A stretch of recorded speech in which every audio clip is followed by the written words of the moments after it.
I'll be coming by to wash your hands with rosewater. Please hold out the hand that you drink with and just keep a hold of the clipboard with your other hand. Welcome to Pure Happiness Coffee. Pure Happiness Coffee is a poem, an artwork, and a community dedicated to becoming better stewards of our world's favorite beverage. Each episode of Pure Happiness is a short glimpse into one individual's coffee journey, a journey that, finally, connects us all. Hello, judges. I'm Andrea Allen. I'm the co-founder of Onyx Coffee Lab, and I'm the 2020 U.S. Barista Champion. And I am grateful to be here today, serving you some of the world's most beautiful coffees. That was Andrea Allen, co-founder, along with her husband John, of Onyx Coffee Labs, at the conclusion of her 2021 World Barista Championship routine in Milan, offering a surprising and poetic end to an incredible run that ultimately earned her second place on the world stage after winning the 2020 U.S. Barista Championship. Sometimes we have to take a step towards another to create hospitality, thank you, and end isolation. I wash your hands today with the desire to draw us out of our set ideologies and isolation just for a moment. For the last decade, I've been asking our industry what is next, and I am convinced that it's not looking into what your cup that's important, but rather looking to the left, looking to the right, and looking forward. It's us. Thank you so much for joining me today. It's been my absolute pleasure. And that's my time. Today on Pure Happiness, we too will continue our look beyond the cup, into the hidden writing below the surface, into the world that connects each of us in this sublime story of coffee. Episode 15, Onyx Coffee Lab. The poet Paul Celan once remarked that a poem is a handshake, a way that a reader and writer connect over space and time with the intimacy of touch, care, and social recognition. So I do not think I'm exaggerating when I say that Andrea's sensual, humanizing, vulnerable, and beautiful gesture was in fact a poem, a small, beautiful poem that is a constituent element of the longer poetic sequence constituting Andrea and Onyx's ascent to being the powerhouse of United States specialty coffee that they are today. That ascent also now includes Onyx's Morgan Eckroth winning the 2022 U.S. Barista Championship and placing second at Worlds, along with Alika Lifty winning first and second at Brewers Cup US and Worlds 2022 respectively, Lance Hendrick and Alika placing first and second at US Brewers Cup 2020, and more, in addition to Morgan Eckroth and Lance Hendrick becoming probably the most known coffee influencers in the United States. In the face of that kind of power, even I stumbled when 2 weeks ago I very awkwardly introduced myself to Andrea at the Shop Object Fest in New York City, where I was making some pour-overs with the wonderful folks at the shared Hario and origami booth. Just as I entered the show, I was surprised to see Onyx's now iconic towering video screen just to the left of entry. And even more surprisingly, there was Andrea wearing her big smile and sharp gaze. I think I said something completely idiotic like, "I recognize you from Instagram." And I tried to explain that I swear I knew something about coffee. She accepted me very kindly, and then I limped away, happy and embarrassed. If you're out there, hello, sorry for being weird. Beyond simply presenting some of the most rigorously beautiful coffee out there in some of the most rigorously beautiful packaging in coffee, and that's not just me talking, Onyx just won the 2023 Sprudgie for Best Package Design. Onyx also insists on transparent sourcing practices, and their website and YouTube channel are a treasure trove of coffee information. Indeed, it can even be a bit dizzying. Their aesthetic is decidedly Baroque, even classically romantic, with their iconic skull logo marked on its forehead by these 4 iconic letters in a diamond shape, ONYX. They may as well be the 4 cardinal directions in coffee today. Couple that with their luxurious packaging replete with embossed serpent weaving through a dense thicket of flora atop what appears to be carved Romanesque lettering, and it wouldn't be wrong to think of the French symbolists and English romantics, whose passion for a touch of darkness was only outmatched by their fierce commitment to poetry and extreme program of lofty aesthetic and political ideals. On the podcast this week, I've been really thinking through a myriad of ways that we might think about taste. I began by Kolabolcha, Ethiopia, and Color Coffee inspiring me to consider just how good collectively grown coffee can be, and moved to the way a matter of concrete moved me to think about how commodity markets and scoring influence taste, to reading between the lines with subtext coffee, that is, reading through the coffee and into its real creation by growers and producers, who they do so well presenting.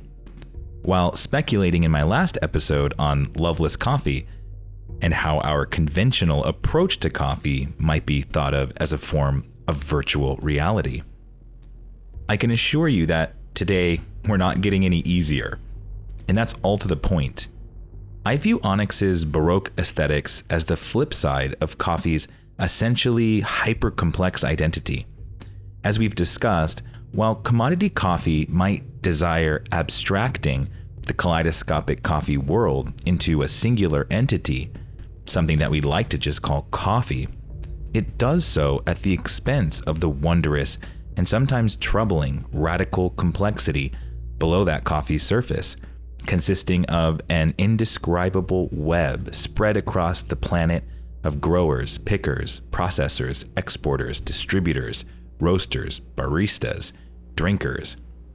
I mean, just try to take a second and imagine it.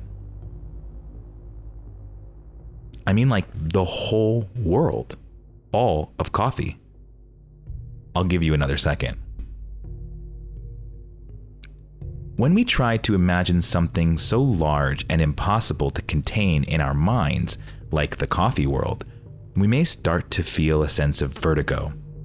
Immanuel Kant might even call this feeling the sublime, or the apprehension that we are able to imagine something we can never arrive at total knowledge of, something much larger and more powerful than us, something that can threaten us, but that if we approach properly can fill us with what he called a negative pleasure. Indeed, for Kant, we take pleasure when we are confronted with such a massive power in precisely our own ability to imagine something larger and more powerful than ourselves, precisely because it signifies both our power and our helplessness. And so our internal self-sufficiency and that self-sufficiency's dependency on the social communal aspect of experience, aesthetic or otherwise. That is, the human experience, while closed off in part by our own minds, by our own thinking, is also always beyond that finite self. Indeed, we don't become human without community and society, that is, without others. Coffee is a wonderful example of this fact. There is simply no such thing as coffee without a tremendous community of people along an enormous web of life that materializes in reality. And so, while we can never fully grasp or understand the entire coffee world, each amazing, beautiful, phenomenal sip of extremely good coffee, like a handshake, at the very same time inspires us with a certain beauty. And it might also inspire us to the feeling that our taste itself is part of a huge situation beyond even that singular moment of apprehension. That is, like the way a handshake is both that moment that we shake hands and the fact that it signifies a whole social world where handshaking has meaning and value. And this is part of why aesthetic experience can be so memorable. While we might have that initial impression, The reason an incredible cup of coffee or a crushing waterfall or jutting mountain gets etched into our memory is because of the very powerful way that it causes us to vibrate between our finitude and the universe beyond ourselves. That is, between our own personal experiences and the extent to which we can share those experiences with others. To a certain extent, trying to know everything about a given cup of coffee, what we think of as radical transparency, here meets its somewhat futile end, because finally, the complexity of the coffee world, I would argue, will always exceed our ability to describe it. However, I in no way mean that means we ought to stop trying to describe it. Indeed, it is precisely because we can never arrive at coffee's end that we must try harder, and try harder together, to build systems that allow us to see just how our coffee finds its way to our cup. Precisely so that with that knowledge, we can build new forms of social relation, new forms of how that vast economy functions. Which is to say, we must look at how all of this works, and we must talk about it to the best of our ability, so that then we can really work on making it a more equal world.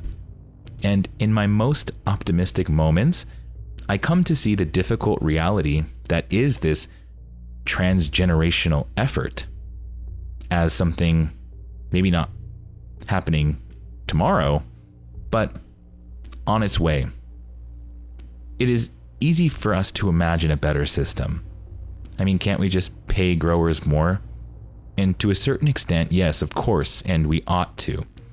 But as anyone in specialty coffee knows, that also requires informed consumers willing to pay what that coffee is actually worth.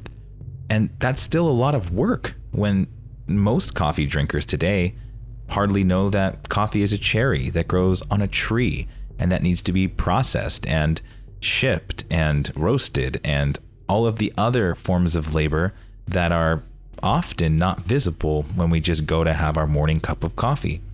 And that's the space where inside specialty coffee, we need to remember that we have a lot of work to do. And it's easy to point fingers at one another, but the real work is changing the culture at large. When we get right down to it, even at the high prices coffee like Onyx's commands, truth be told, we're still a long way from anything like global equity in coffee or anything else. Think about it. Like most things we in wealthier nations encounter on a day-to-day basis, still coffee writ large is completely dependent on inequitable economics around the world, where, say, if everywhere coffee was grown and picked, folks were required to be paid, let's say, even the United States minimum wage, anything even close to the highest prices usually paid in specialty coffee would simply be impossible. Now, I don't want to strongly state that I don't believe this makes specialty coffee inherently bad or evil.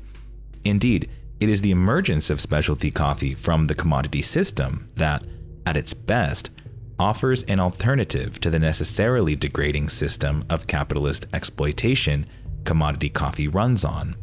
That being said, it would be naive to say that specialty coffee today is free from those same economic realities that allow commodity coffee to remain so cheap, like so many other things. They're more intimately related than we might like to admit.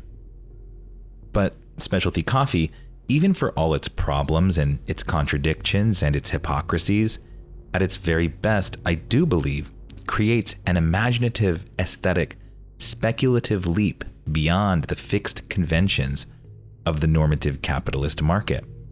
And it does so precisely and only as a helical interrelation of extremely sensitively cared for and crafted coffee and a worldview determined toward enhancing equity across the supply chain.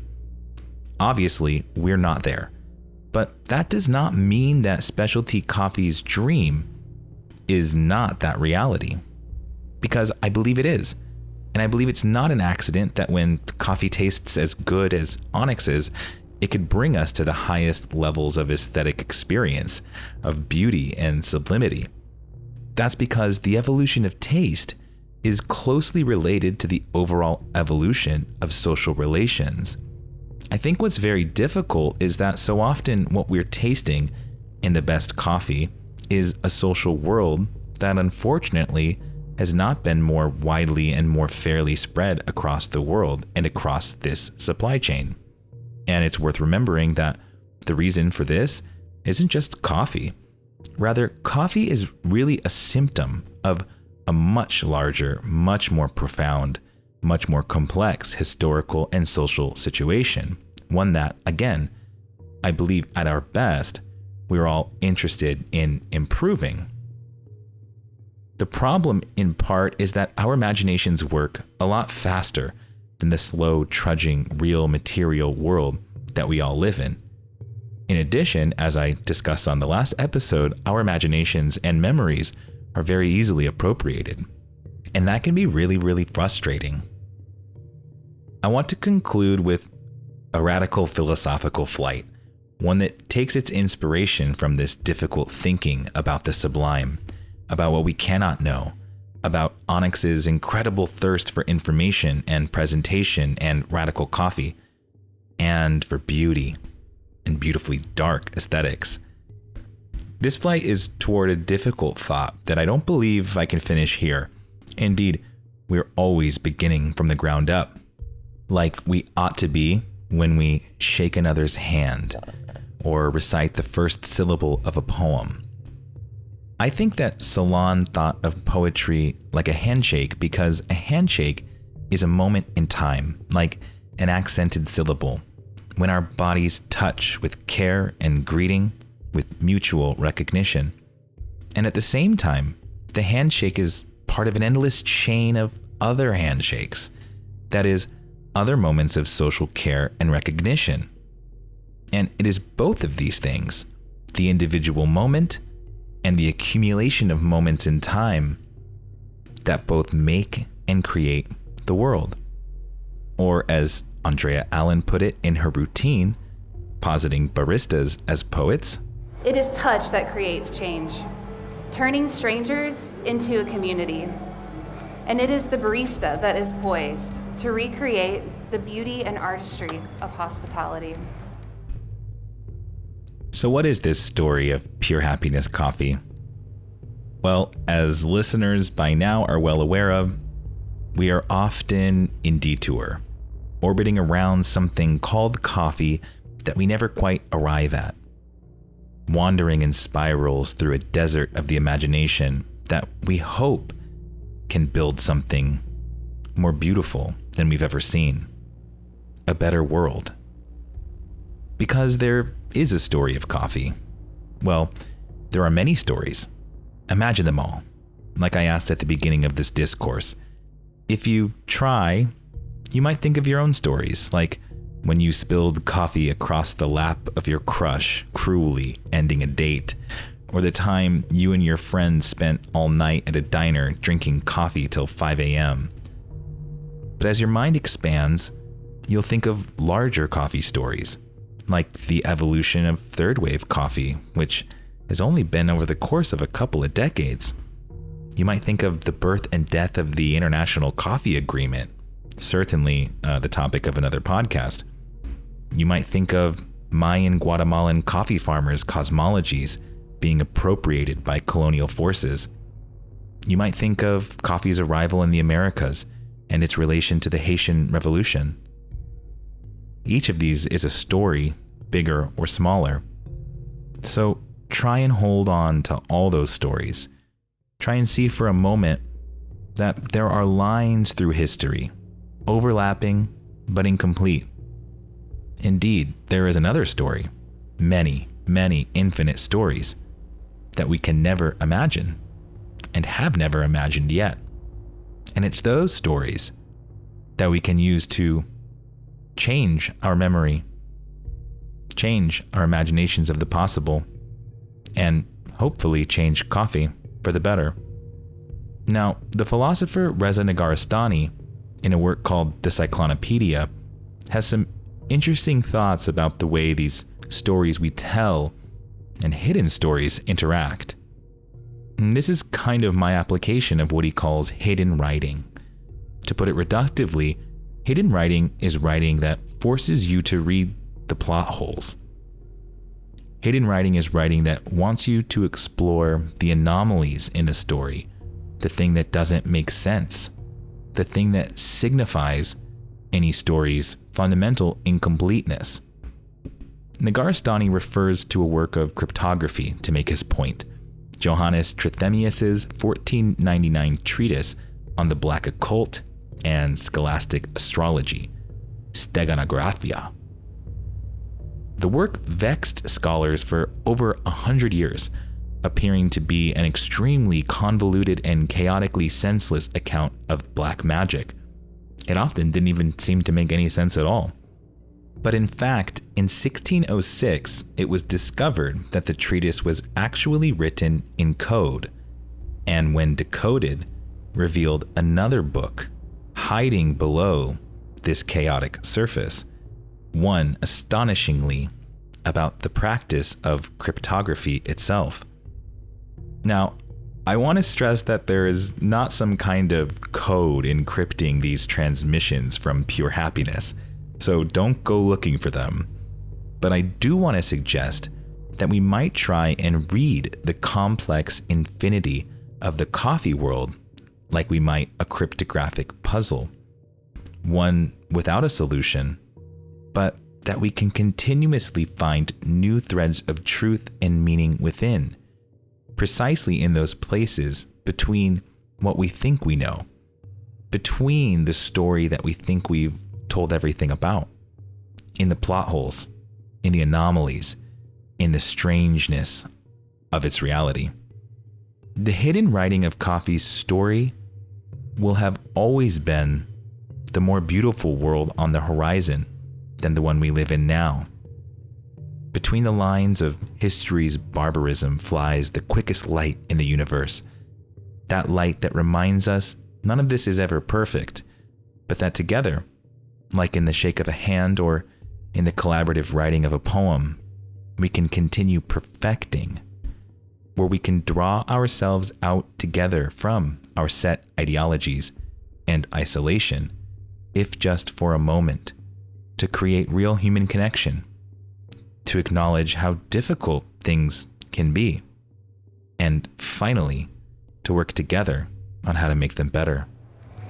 Now, if you will please wait to drink until I call time, but go ahead and take the straw in your drinking hand and slide it through the hole in the mirror. Trust is important here. When I call time, inhale across your hands for aroma and enjoy. June 30th, 2022. Onyx Coffee's Gichitaini, Kenya, AB. Onyx Coffee Lab nearly leaves me speechless. Their coffee blasts one into a realm where new methods, new senses, and new ideas are required to even pretend to glimpse the splendor and glory on offer. A delicious Kenyan AB from the Gichitaini wet mill at the base of Mount Kenya, where on volcanic soil this extreme unification of earth and sky and sun and center emerges from the careful complicity with anonymous materials we call farming, processing, shipping, roasting, brewing, and tasting. Onyx's Baroque design complements their extraordinary write-ups about the coffee they use on their websites, providing drinkers a special insight into their cups and making it impossible to ignore the vast infrastructure every coffee emerges from. Onyx, the stone, is a cryptocrystalline chalcedony stone that differs from agate, its close relative, in its parallel bands that seem to wrap infinitely within itself, bringing the mind's apprehension into a deep vortex of Earth's processes. It has been used since at least Egypt for pottery, hardstone relief sculpture, and amulets.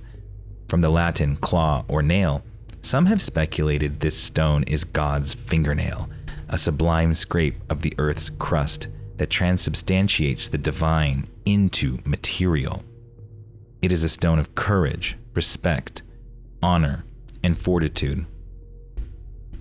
Resident Garistani is one of the greatest contemporary philosophers, and his Cyclonopedia offers a treatise on hidden writing, a form of dynamic, chaotic plot associated with cryptographic languages, whereby narratives are constructed to point at those plot holes and other missing elements the story deliberately effaces or leaves wholly. To love these voids, we must take the solid seriously, along with its porosity, and with it turn toward an economic openness by entrapping ourselves in a strategic alignment with the outside. He marks Zoroastrian anti-druge as an example, a way of living that protects closure and creates space for the open, where, unbound by the degree of survival, we might properly become complicit with what we know we cannot know, and thereby create a blissful love of glory and pure happiness unknown to our present and past. Pure Happiness Coffee also loves the unknown. Here, Onyx. Thank you for listening.